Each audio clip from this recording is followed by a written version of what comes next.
Now, these guys made another documentary called The Man Who Made Wars.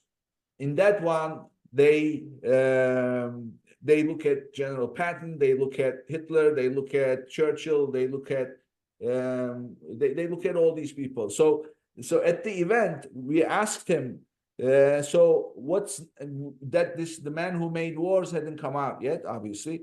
So we asked him, so what's the plan? What's next? They said, well, right now we've got Men Who Made Wars, and then we are thinking about the Man Who Made Gangs. So it was all about the concept, the Man Who Made whatever. Right. Of course, I'm sure they would include women in that, but anyway, the company didn't survive past the Man Who Made Wars. It got sold.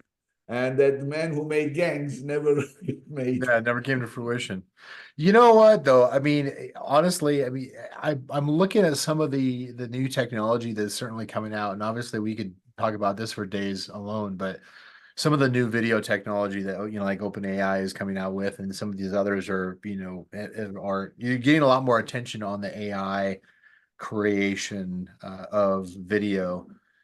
Imagine, I hear people talk about, it's like, oh, well, I was going to get into, video editing or whatever. It's like, my career is over with. What am I going to do? And woe is me. And it's like, you have the ability to create your entire documentary, to create your entire movie, and just get your thoughts and get your creativity out there without the inhibition of having to learn everything. I went to film school.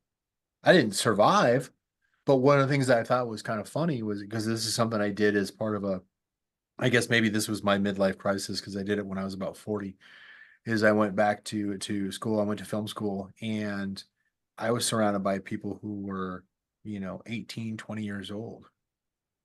You know what they wouldn't do? They wouldn't get dirty.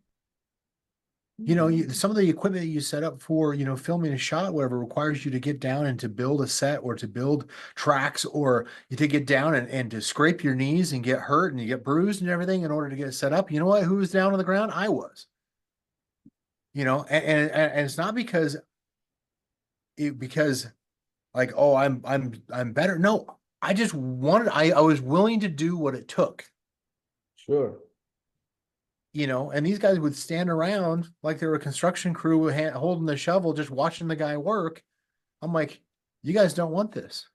They're like, oh, this is my dream. It's like, apparently not. Yeah. Because if you really cared about it, you would come back at it again and again and again, and just keep forcing, just keep going after it, even though it hurts. Well, there's this, and I love movies, as you can tell. So there's a scene in this movie. It's about, I think it's a football centered around football, as this coach coaching this team, young team, high school team, and it's the end of the practice, and they're completely exhausted. And it says, "Oh, coach, can't wait to just wrap this up." And it says, "You can't wait to wrap this up. Why? We're exhausted." Says, "Oh yeah, let's see how exhausted you are." And he gets this big guy in the team, one of those big, right, huge, and then he takes one of the skinny ones. Says, "Now you get down to the skinny one." Says, "Now you, the big one, get on his back. Now I want you to go all the way up and then back." And he says, "No, you got to be kidding. We're exhausted already. No.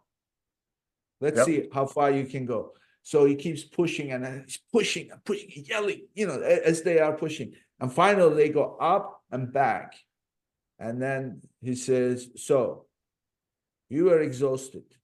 He says, "You don't tell me you're exhausted. You don't tell me you're going to do your best. You don't tell me you've done your best. You do whatever it takes." Yeah. That's the culture. Yeah. So you literally keep going, Of course it's gonna hurt. If it doesn't hurt, then you're not trying hard, No pain, no gain, right? So of course, this is from a generation of people who are like, oh, my joints, and like, oh. Yeah.